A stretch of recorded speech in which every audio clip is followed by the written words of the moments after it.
आणि आता या बुलेटिनमध्ये बघूयात सुपरफास्ट 100 बातम्या। भाजपची चौथी यादी जाहीर झाली। उमरेडमधनं सुधीर पारवे तर मीरा भाईंदरमधनं नरेंद्र मेहता यांना उमेदवारी देण्यात आली आहे। शरद पवारांच्या राष्ट्रवादीची 5वी यादी जाहीर झाली। अभिजित पाटलांना माढ्यामधून, अनिल सावंतांना पंढरपुरातून तर संगीता वाजेंना मुलुंडमधनं आणि राजू खरे यांना मोहोळमधनं उमेदवारी देण्यात आली आहे। सदा सरवणकर यांनी माहीममधनं उमेदवारी अर्ज भरला। माहीममध्ये आता तिरंगी लढत होणार आहे। सदा सरवणकर, अमित ठाकरे आणि महेश सावंत निवडणूक लढणार। तर माहीममध्ये सदा सरवणकरांनी जोरदार शक्ती प्रदर्शन केलं। यावेळी सरवणकरांच्या रॅलीमध्ये कार्यकर्त्यांची गर्दी होती। सरवणकर निवडणूक लढवण्यावरती ठाम आहेत। मुंबईमध्ये नवाब मलिकांनी शक्ती प्रदर्शन केलं। नवाब मलिक शिवाजीनगर मानखुर्दमधून रिंगणात उतरले। डोंबिवलीत रवींद्र चव्हाणांनी रॅली काढत शक्ती प्रदर्शन केलं। रॅलीमध्ये कार्यकर्त्यांची प्रचंड गर्दी होती। नाशिक पूर्व विधानसभा मतदारसंघातून शरद पवार गटाकडून गणेश गीतेंना उमेदवारी जाहीर करण्यात आली आहे। यावेळी ते जोरदार शक्ती प्रदर्शन करत त्यांनी उमेदवारी अर्ज भरला। साताऱ्याच्या माण मतदारसंघात स्वाभिमानी शेतकरी संघटनेचे उमेदवार अनिल पवार यांनी अर्ज भरला। गळ्यात कांद्याची माळ आणि हातामध्ये ऊसाची वाडं घेऊन अनोख्या पद्धतीनं पवारांनी अर्ज भरला। श्रीवर्धन मतदारसंघातून मनसेचे उमेदवार फैसल पोपेरेंनी अर्ज दाखल केला। मनसेच्या कार्यकर्त्यांच्या उपस्थितीत पोपेरेंनी अर्ज भरला। बीडच्या माजल गावात राष्ट्रवादी शरद पवार पक्षाकडून मोहन जगतापांनी अर्ज दाखल केलाय। निवडणुकीमध्ये जनतेनं परिवर्तन करायचं ठरवले असे जगताप म्हणाले। श्रीगोंद्यात महाविकास आघाडीत बंडखोरी करत माजी आमदार राहुल जगतापांनी अपक्षात अर्ज दाखल केला। श्रीगोंद्याची जागा ठाकरे गटाला सुटल्यामुळे जगतापांनी बंडखोरी केली। श्रीवर्धन मतदारसंघातून अनिल नवगणे यांनी अर्ज दाखल केलाय आणि श्रीवर्धन मतदारसंघात अजित पवारांची राष्ट्रवादी विरुद्ध शरद पवारांची राष्ट्रवादी असा सामना होणार आहे। श्रीरामपुरातून परिवर्तन महाशक्तीकडून दीपक त्रिभुवन यांनी उमेदवारी अर्ज भरलाय। शेतकरी आणि सामान्यांच्या प्रश्नासाठी माझा लढा असून निवडणुकीत माझा विजय निश्चित आहे असा विश्वास त्रिभुवन यांनी व्यक्त केला। शिरूर हवेली मतदारसंघातून महायुतीच्या वतीनं माऊली कटके यांनी उमेदवारी अर्ज भरला। अर्ज भरण्यापूर्वी माऊली कटके यांनी वाघेश्वर मंदिरात दर्शन घेतलं। दादा भुसेंनी मालेगाव बाह्य विधानसभा मतदारसंघातून उमेदवारी अर्ज दाखल केला। पालकमंत्री दादा भुसे यांच्या मालमत्तेत गेल्या 5 वर्षात 1,03,00,000 वाढ झाली आहे। श्रीरामपुरात काँग्रेसचे उमेदवार हेमंत ओगलेंनी उमेदवारी अर्ज भरला। निवडणुकीमध्ये आपल्यासमोर कोणतंही आव्हान नसल्याचं ओगलेंनी म्हटलं। सावंतवाडीमधून महाविकास आघाडीचे उमेदवार राजन तेलींनी उमेदवारी अर्ज दाखल केला। आगामी निवडणुकीत आपला विजय निश्चित असल्याचं तेलींनी म्हटलं। सावंतवाडीमध्ये महाविकास आघाडीचे उमेदवार राजन तेलींनी जोरदार शक्ती प्रदर्शन केलं। यावेळी शेकडो कार्यकर्त्यांच्या उपस्थितीत भव्य रॅली काढण्यात आली। शिर्डी विधानसभेत राधाकृष्ण विखे पाटलांकडून जोरदार शक्ती प्रदर्शन करण्यात आलं। ग्रामदैवत म्हसोबा महाराजांचं दर्शन घेत विखे पाटलांनी प्रचाराचा नारळ फोडला। श्रीरामपूर मतदारसंघात काँग्रेसच्या हेमंत ओगलेंनी जोरदार शक्ती प्रदर्शन केलं। यावेळी काँग्रेसच्या पदाधिकाऱ्यांच्या उपस्थितीत रॅली काढण्यात आली। नाशिक पश्चिम मतदारसंघात ठाकरे गटाकडून जिल्हाप्रमुख सुधाकर बडगुजर यांनी शक्ती प्रदर्शन केलं। यावेळी ठाकरे गटाचे कार्यकर्ते मोठ्या संख्येने उपस्थित होते। नाशिकमध्ये सुहास कांदेंनी जोरदार शक्ती प्रदर्शन केलं। कांदेंनी छत्रपती संभाजी महाराजांच्या अश्वारूढ पुतळ्याला पुष्पहार अर्पण केला। भाजप प्रदेशाध्यक्ष चंद्रशेखर बावनकुळेंच्या कुटुंबियांनी औक्षण केलं। बावनकुळेंना विजयाच्या शुभेच्छा दिल्या। जळगावात पत्नी साधना महाजन यांनी गिरीश महाजनांचं औक्षण केलं। रेकॉर्ड ब्रेक मतांनी जनता आपल्याला पुन्हा एकदा निवडून देईल असा विश्वास महाजनांनी व्यक्त केला। एरंडोल मतदारसंघात ठाकरे गटाचे माजी जिल्हा परिषद सदस्य नानाभाऊ महाजन यांनी अपक्ष उमेदवारी अर्ज दाखल केला। कार्यकर्त्यांच्या उपस्थितीत वाजत गाजत मिरवणूक काढण्यात आली। चंदगडमधून दौलत कारखान्याचे अध्यक्ष मानसिंग खोराटे यांनी अपक्ष उमेदवारी अर्ज भरला। त्यामुळे चंदगडमध्ये चौरंगी लढत बघायला मिळणार आहे। भिवंडी पश्चिम विधानसभा मतदारसंघातून काँग्रेसचे उमेदवार दयानंद चोरगेंनी अर्ज भरला। यावेळी शेकडो कार्यकर्त्यांचं त्यांनी शक्ती प्रदर्शन केलं। अपक्ष उमेदवार बापू भेगडे यांनी शक्ती प्रदर्शन करत मावळ विधानसभा मतदारसंघातून उमेदवारी अर्ज दाखल केला। यावेळी रेकॉर्ड ब्रेक गर्दी जमा झाली होती। तुळजापूर विधानसभा मतदारसंघात महायुतीमध्ये बंडखोरी झाल्याचं बघायला मिळतंय. राणा पाटील यांच्या विरोधात प्रदेश सदस्य व्यंकट गुंड यांनी उमेदवारी अर्ज भरलाय. तासगाव कवठे महाकाळ मतदारसंघातून अजित पवार गटाकडून संजय काका पाटील यांनी उमेदवारी अर्ज दाखल केला. यावेळी भव्य रॅली काढून जोरदार शक्ती प्रदर्शन करण्यात आलं. या रॅलीत अजित पवार उपस्थित होते. अकोला विधानसभा मतदारसंघातील चित्र जवळपास स्पष्ट झालंय. अकोला पश्चिम मतदारसंघातून काँग्रेसनं साजिद खान यांना उमेदवारी जाहीर केली.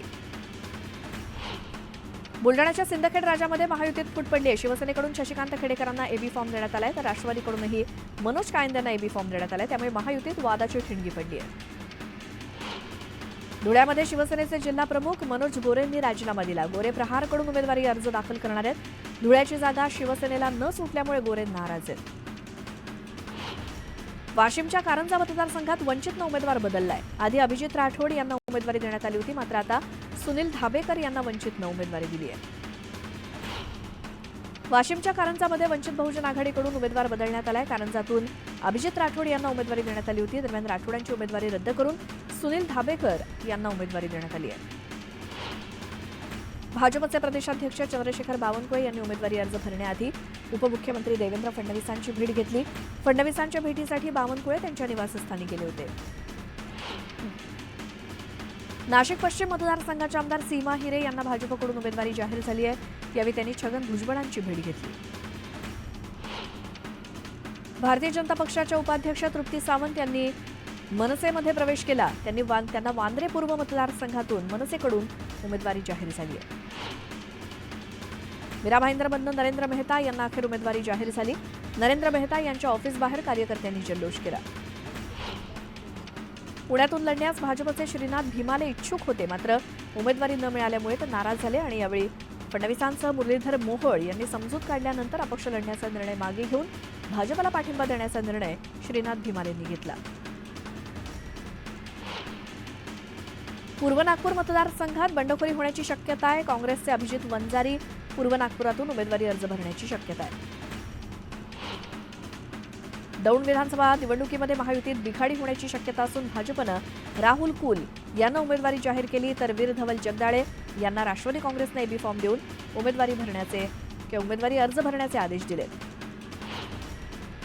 पंढरपूर मंगळवेढा विधानसभा मतदारसंघात आघाडीत बिघाडी झाली आहे. शरद पवारांनी भालकेंना झटका देत तानाजी सावंतांचे पुतणे अनिल सावंतांना एबी फॉर्म दिला. कोल्हापूर उत्तरमधनं राजेश लाटकरांनी बंडखोरी केली. कोल्हापूर उत्तरेत उमेदवार बदलल्यामुळे लाटकर नाराज झाले. कसबा विधानसभा मतदारसंघातून हेमंत रासने यांना उमेदवारी जाहीर झाल्यानंतर धीरज घाटे नाराज होते. त्याच पार्श्वभूमीवर हेमंत रासने यांनी अर्ज दाखल करण्यापूर्वी धीरज घाटेंची भेट घेतली आणि दोघांमध्ये एकत्रित लढण्यावर चर्चा झाली. अखेर बीड विधानसभा मतदारसंघात महायुतीचा उमेदवार ठरला. अजित पवार गटाकडून योगेश क्षीरसागर यांना उमेदवारी जाहीर करण्यात आली. त्यामुळे आता काका पुतण्याची थेट लढत होणार आहे. पवार गटानं उमेदवारी नाकारल्यामुळे शेखर गोरेंनी प्रचंड संताप व्यक्त केला आणि त्यांनी रामराजेंवरती थेट टीका केली. इथून पुढे तुमच्यावर गुलाल पडू देणार नाही असा थेट इशारा त्यांनी दिला. अमित ठाकरेंना विधानसभा निवडणुकीत यश मिळण्यासाठी माहीम कोळीवाड्यातील कोळी बांधव एकविराईची ओटी भरत नवस करणार आहेत. कोळी बांधव आणि मनसैनिक एकविरेला नवस करण्यासाठी रवाना झाले. अजितदादांविरोधात निवडणुकीच्या रिंगणात उतरताना आजीचे म्हणजेच अजितदादांच्या आईचे आशीर्वाद घेतलेत, अशी प्रतिक्रिया योगेंद्र पवार यांनी दिली. माढा विधानसभा मतदारसंघातून महाविकास आघाडीकडून अभिजित पाटलांना उमेदवारी जाहीर झाली. यावेळी त्यांनी जरांगे पाटलांची भेट घेत पाठिंबा देण्यासाठी विनंती केली. सुजय विखे पाटील निवडणूक लढणार नाहीत. संगमनेरची जागा शिवसेनेकडे गेली असून भाजपचे अमोल खताळ धनुष्यबाणाच्या चिन्हावर लढणार आहेत. सुरेश खाडे आणि समित कदम यांच्यामध्ये राजकीय संघर्ष होता, मात्र निवडणुकीच्या पार्श्वभूमीवर समित कदमांची ताकद लक्षात घेता सुरेश खाडेंनी कदमांची त्यांच्या निवासस्थानी जाऊन भेट घेतली आणि यावेळी पूर्ण ताकदीनं पाठीशी उभं राहू अशी ग्वाही कदमांनी दिली. पिंपरी विधानसभा मतदारसंघात राष्ट्रवादी विरुद्ध राष्ट्रवादी असा सामना रंगणार आहे. मात्र अजित पवार आणि शरद पवार दोघेही आमचेच आहेत असं सूचक वक्तव्य अण्णा बनसोडेंनी केलं. वाशिमच्या रिसोड मतदारसंघातून भाजपचे नेते अनंतराव देशमुख यांनी अर्ज भरला. अर्ज भरण्याआधी कार्यकर्ते आणि समर्थकांनी रॅली काढत शक्ती प्रदर्शन केलं. महाविकास आघाडीच्या दिग्गज नेत्यांच्या उपस्थितीत आमदार अमित देशमुख यांनी जोरदार शक्ती प्रदर्शन करत अर्ज भरला. यावेळी सभेचं आयोजन देखील करण्यात आलं होतं. कल्याण ग्रामीण विधानसभा मतदारसंघातून शिवसेनेनं उमेदवार दिलाय. राजेश मोरे यांना उमेदवारी जाहीर झाली. लोकसभेत बिनशर्त पाठिंबा देऊनही मनसेच्या राजू पाटलांसमोर उमेदवार दिल्यामुळे चांगलीच लढत रंगणार आहे. माण खटाव मतदारसंघात अखेर महाविकास आघाडीचा उमेदवार ठरलाय. पवार गटाच्या प्रभाकर घारगेंना उमेदवारी देण्यात आली. यावेळी भाजपच्या जयकुमार गोरेंविरोधात प्रभाकर घारगे अशी लढत होणार आहे. अखेर माढा विधानसभा मतदारसंघात अभिजित पाटलांचा गनिमी कावा यशस्वी ठरलाय. अभिजित पाटलांनी माढा विधानसभा मतदारसंघात पवार गटाकडून उमेदवारी अर्ज दाखल केला. शिरूर हवेली विधानसभा मतदारसंघात राष्ट्रवादी शरदचंद्र पवार पक्षाला मोठा धक्का बसलाय. युवकचे जिल्हाध्यक्ष स्वप्नील गायकवाड यांच्यासह अनेक कार्यकर्त्यांनी राष्ट्रवादी काँग्रेस अजित पवार पक्षात प्रवेश केला. पालघरचे शिवसेनेचे आमदार श्रीनिवास मनगा नॉट रिचेबल आहेत. सध्या कुटुंबीय आणि पोलीस त्यांचा शोध घेत आहेत. राष्ट्रवादी काँग्रेस अजित पवार गटाला बच्चू कडूंनी धक्का दिला. अकोल्याचे अजित पवार गटाचे जिल्हाध्यक्ष कृष्णा अंधारे यांनी प्रहारमध्ये प्रवेश केला. 3 दहशतवाद्यांना कंठस्नान घालण्यात जवानांना यश आलंय. अखनूर परिसरात ही मोठी कारवाई करण्यात आली. झिशान सिद्दीकी यांना शुक्रवारी त्यांच्या जनसंपर्क कार्यालयात धमकीचा फोन आला आणि धमकीचा फोन करत झिशान सिद्दीकींकडे पैशाची मागणी करण्यात आली. धनत्रयोदशी निमित्तानं सुवर्णनगरी ग्राहकांनी गजबजली आहे. सोन्याचे दागिने खरेदी करण्यासाठी जळगावच्या सराफा बाजारात ग्राहकांची मोठी गर्दी आहे. तर सोन्याचे दर 81,600 रुपयांवरती गेले. छत्रपती संभाजीनगरात निवडणुकांच्या पार्श्वभूमीवर नेत्यांकडून जोरदार शक्ती प्रदर्शन सुरू आहे. नेत्यांच्या शक्ती प्रदर्शनामुळे मुख्य रस्त्यावरती वाहतूक कोंडी झाली. तासनतास वाहनधारकांना एकाच जागी उभं राहावं लागल्यामुळे नागरिक संतापले. दिवाळीला सुरुवात झाली आहे. त्याच पार्श्वभूमीवर लक्ष्मीपूजनाच्या दिवशी लागणाऱ्या चोपड्या आणि डायऱ्या खरेदी करण्यासाठी नागरिकांनी बाजारपेठांमध्ये गर्दी केली आहे. दापोली शहरातील भंगार वेचणाऱ्या अनेक महिला लाडकी बहीण योजनेपासून वंचित आहेत. अनेक महिलांना योजनेचे पैसे मिळालेले नाहीत. छत्रपती संभाजीनगरातील शेंद्रा परिसरात एका डॉक्टरानं जरांगे पाटलांविरोधात आक्षेपार्ह वक्तव्य केलं. या वक्तव्याचा निषेध करत मराठा आंदोलकांनी डॉक्टरची दुचाकी भर रस्त्यात आणून जाळली. उल्हासनगरामध्ये जेवणाचा वाद विकोपाला गेल्यामुळे डोक्यात दगड घालून हत्या करण्यात आली. या हत्येनंतर पोलिसांनी काही तासातच आरोपीला ताब्यात घेतलं. सांगलीमध्ये 4 चाकी वाहन उलटल्यामुळे 3 जण ठार झाले तर 1 जण जखमी झालाय. वाहनावरचा ताबा सुटल्यामुळे अपघात झाल्याची माहिती मिळाली आहे. बुलढाण्याच्या नांदुरा मलकापूर रोडवरती भीषण अपघात झाला.